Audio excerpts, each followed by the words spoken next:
एक तो होती है कैसी, चिकनी, कैसी होती है, चिकनी, और दूसरी कैसी होती है, खुरदरी।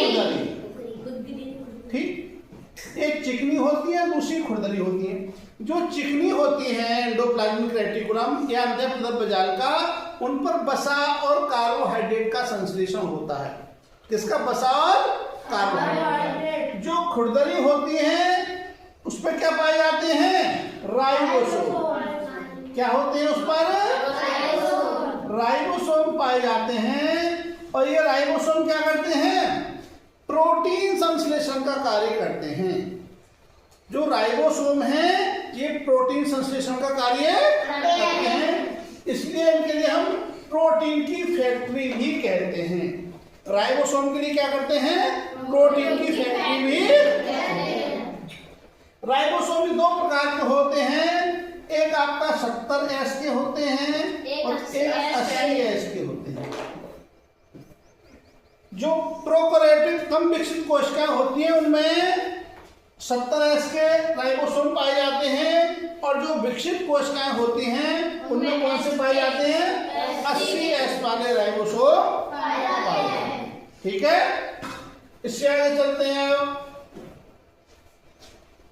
राइबोसोम के बाद में यह देखो, ये है हमारा क्लोरोप्लास्ट।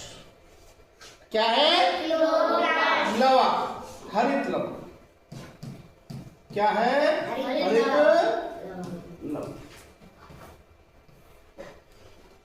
कोशिकाओं में 3 प्रकार के लवक पाए जाते हैं जंतुओं में। कितने पाए जाते हैं? 3 प्रकार के लवक पाए जाते हैं। कौन कौन से? एक हरित लवक, एक अवर्णी लवक, और दूसरा वर्णी लवक।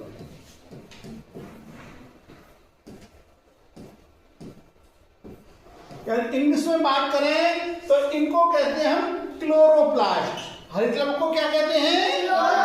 क्लोरोप्लास्ट। और अवर्णी लवक को क्या कहते हैं? ल्यूकोप्लास्ट। अवर्णी लवक को कहते हैं ल्यूकोप्लास्ट, और वर्णी लवक को कहते हैं हम क्रोमोप्लास्ट। क्रोमोप्लास्ट। ठीक, जो हमारे हरित लवक हैं ये कहाँ पाए जाते हैं? ये पौधों की पत्तियों में और तने में पाए जाते हैं। और इसका कार्य क्या होता है? जो प्रकाश संश्लेषण की क्रिया होती है वो इसी भाग में होती है, हरित लवक वाले भाग में ही, पत्तियों और तने में ही प्रकाश संश्लेषण की क्रिया होती है।